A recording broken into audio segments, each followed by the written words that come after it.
ثم جعلناك على شريعة من الأمر فاتبعها ولا تتبع أهواء الذين لا يعلمون.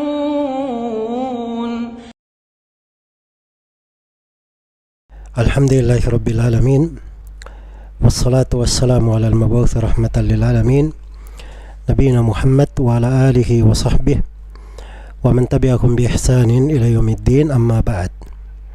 Kaum muslimin dan muslimat, para pendengar serta seluruh pemirsa yang menyaksikan acara ini dimanapun Anda berada, Assalamualaikum warahmatullahi wabarakatuh. Di malam hari ini saya akan membacakan sebuah hadits dalam riwayat Al-Imam Muslim Ibn Hajjaj rahimahullahu ta'ala dengan sanadnya kepada ibu kita Ummul Mukminin Aisyah radhiyallahu anhuma, bahwa Aisyah istri Nabi sallallahu alaihi wasallam berkata, kana Nabi sallallahu alaihi wasallam idza asafatir rih qala, adalah kebiasaan Nabi sallallahu alaihi wasallam apabila angin berhembus kencang. Apabila angin berhembus kencang, beliau berdoa, Allahumma inni as'aluka khairaha wa khaira ma fiha wa khaira ma ursilat bih wa a'udzu bika min syarriha wa syarri ma fiha wa syarri ma ursilat bih. Yang artinya, Allahumma ini as'aluka khairaha, ya Allah, sungguhnya saya memohon kepadamu kebaikan dari angin yang berhembus ini dan kebaikan pada apa yang ada di dalamnya, serta kebaikan apa yang ia diutus dengannya, apa yang dikirim oleh Allah dengannya. Dan saya berlindung kepadamu dari kejelekan angin ini dan kejelekan apa yang ada padanya, serta kejelekan apa yang dia diutus dengannya. Iya. Jadi ini doa yang agung yang dibaca oleh Nabi sallallahu alaihi wasallam apabila ada angin yang berhembus. Dan ini salah satu dari hadits Nabi yang menggambarkan keindahan Islam dari sudut di segala kondisi dan keadaan. Selalu ada tuntunan dan syariat yang diberikan oleh Nabi sallallahu alaihi wasallam guna kebaikan umatnya. Jadi subhanallah, angin berhembus itu, angin bertiup kencang itu terjadi di mana-mana. Malah ada sebagian tempat yang kadang letaknya memang sering ada angin-angin kencang yang berhembus. Maka ini doa penting untuk dibaca dan disebut oleh Aisyah radhiyallahu taala anha di sini dengan bahasa kanan Nabi sallallahu alaihi wasallam idza asafatir rih, adalah Nabi sallallahu alaihi wasallam. Ya, karena ya di kebanyakan maknanya itu menunjukkan makna yang terus-menerus selalu beliau lakukan. Selalu beliau melakukannya. Iya. Jadi kalau ada angin berhembus kencang, dan ini hari-hari ini sering kita dapati ya di suasana hujan, ya, yang sangat deras, ditambah lagi angin berhembus kencang. Maka ini doa-doa hendaknya menyertai kita. Ya, kandungan dari doanya sangat indah, akan saya jelaskan. Setelah menyampaikan hadits ini, Aisyah berkata, qalat wa idza takhallatis sama taghayyara launuhu. Apabila langit itu mendung, maka kondisi Nabi itu terlihat berubah, raut wajahnya berubah. Wa kharaja wa dakhal, Nabi keluar masuk. Wa aqbala wa adbar, mondar mandir. Subhanallah. Ya, seperti ada kekhawatiran. Maka kata Aisyah radhiyallahu taala anha, fa idza matarat surriya anhu. Kalau sudah turun hujan, barulah tersingkap dari kekhawatiran Nabi itu, kembali seperti biasa. Iya. Fa araftu dzalika fi wajhi. Maka kata Aisyah, saya pun mengetahui hal itu dari wajahnya. Jadi Rasulullah itu, beliau subhanallah dijadikan pada ucapannya segala kebenaran, dan beliau itu bukan dari orang yang apabila kelihatannya tenang biasa tapi sebenarnya hatinya kurang senang. Ya, Rasulullah itu kalau ada sesuatu itu kelihatan di wajahnya. Beliau tidak senang, kelihatan di wajahnya tidak senang. Beliau khawatir, kelihatan di wajahnya.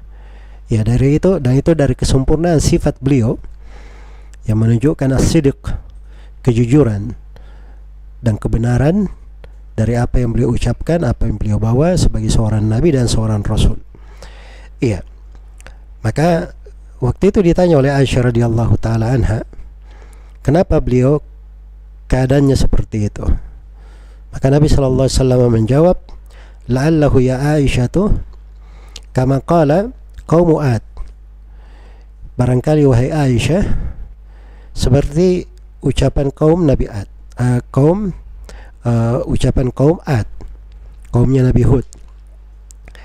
Ya, jangan sampai keadaannya seperti itu, karena dalam Al-Quran dikatakan, dibacakan ayatnya, dibawakan ayatnya dalam riwayat, falamma ra'uhu aridun mustaqbil awdiyatihim qalu hadha aridun mumtiruna.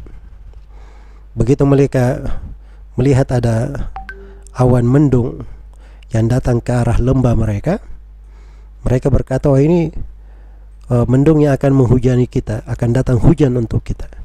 Yang mereka menganggap bahwa itu hujan. Ya. Padahal itu adalah angin yang sangat kencang, di dalamnya ada siksaan yang pedih. Ada siksaan yang pedih. Maka itulah kekhawatiran Nabi sallallahu alaihi wasallam. Baik, dan ini terdapat di dalamnya pelajaran yang sangat berharga, ya, yang harusnya diketahui oleh setiap muslim dan muslimah, dan harusnya selalu dipahami oleh umat Islam ini. Iya, karena subhanallah dari masalah yang banyak terjadi, khususnya belakangan ini di tengah umat Islam, bermunculan berbagai perkara yang kurang baik, disebabkan karena mereka keliru di dalam menilai, tidak merujuk kepada orang-orang yang berilmu. Iya, jadi hadits ini menggambarkan, lihat, kalau kita melihat mendung, ya mendung biasa. Mendung adalah mendung. Mendung tanda akan turun hujan. Itu biasa. Tapi Nabi memandangnya tidak seperti itu. Iya. Beliau memandang mendung itu ada suatu umat yang pernah dibinasakan. Awalnya mereka melihat mendung, dipikirnya hujan, padahal itu adalah siksaan yang pedih. Ya, jadi pandangan orang yang berilmu itu berbeda dengan pandangan umum. Ya, kadang seorang melihat dengan kasat mata pada suatu masalah, tapi orang yang berilmu itu melihat dengan pandangan yang jauh, mendalam, yang mengetahui hakikat dari masalah, hakikat dari perkara. Iya. Karena itu kata Al-Hasan Al-Basri, inna hadhil fitnah idza aqbalat arafaha kullu jahil, wa idza aqbalat arafaha kullu alim, wa idza adbarat arafaha kullu jahil. Kata Al-Hasan Al-Basri, sungguhnya fitnah itu apabila datang, setiap orang yang berilmu tahu akan ada fitnah, akan ada ujian, akan menimpa manusia. Itu orang yang berilmu tahu, dia tahu tanda-tandanya, dia lihat.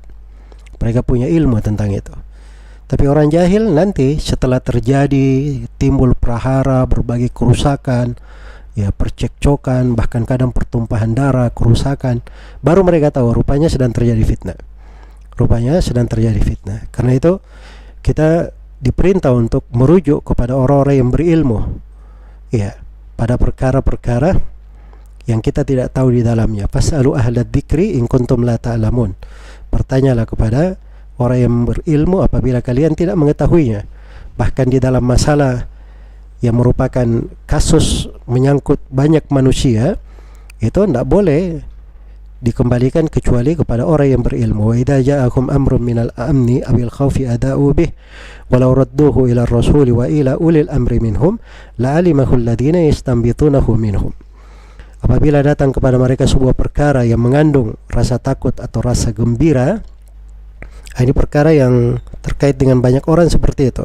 Ada berita kadang membuat banyak orang khawatir, ada kasus membuat orang banyak gembira. Ya, tidak setiap kegembiraan itu membuat bagus untuk orang. Tapi tugas orang yang berilmu, dia menyaring seluruh hal tersebut dan menyambungkan informasi kepada manusia, menyambungkan apa yang tepat untuk manusia di dalam hal tersebut. Karena itu diperintah ketika ada yang langsung menyebarkan, ditegur dalam Al-Quran. Ya, arahannya bagaimana? Walau radduhu ila rasul, andai kata masalah itu dikembalikan kepada Rasul, wa ulil amri minhum, da ulil amr, orang yang di tangannya perkara. Itulah dari para ulama, dari para pemerintah, di tangannya masalah, tangannya perkara. Iya. Jadi hal-hal yang terjadi di tengah manusia jangan selalu menilai dengan pandangan sendiri. Kadang sebagian orang terlalu berani menilai sejumlah perkara, malah perkara-perkara itu kadang bukan urusannya, bukan keahliannya, ya masuk di dalamnya. Harusnya dia kembalikan kepada orang yang ahli, dia kembalikan kepada orang-orang yang berilmu, agar supaya terjadi kebaikan, lebih banyak kebaikan terjadi di tengah manusia dan akan berkurang dari kejelekan-kejelekan itu. Kemudian doa yang agung ini, Allahumma inni as'aluka khairaha, ya Allah saya memohon kepadamu kebaikan dari angin ini. Sebab angin itu banyak kebaikannya. Ada angin yang berhembus, itu membawa kehidupan untuk manusia, membuat tumbuh-tumbuhan berkembang atau berbunga, membuat sebagian hewan yang merasa mendapatkan kebaikan darinya. Ada banyak kebaikan di dalamnya, maka kita memohon kebaikan pada angin tersebut. Wa khaira ma fiha, dan kebaikan apa yang ada di dalamnya. Karena angin itu membawa sesuatu, ada hal yang terbawa, maka kita minta sesuatu yang apa yang ada di dalamnya. Dan kebaikan wa ma ursilat bih, wa khairu ma ursilat bih, dan kebaikan apa yang dia diutus dengannya, apa yang dia dikirim oleh Allah untuknya. Nah, kita mohon kebaikan dari segala sudut dan sisi.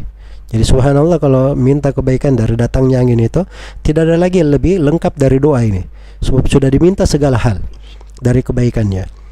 Sebagaimana diajari oleh Nabi, berlindung dari kejelekannya. Wa a'udzubika min syarriha wa syarri ma fiha wa syarri ma ursilat bih.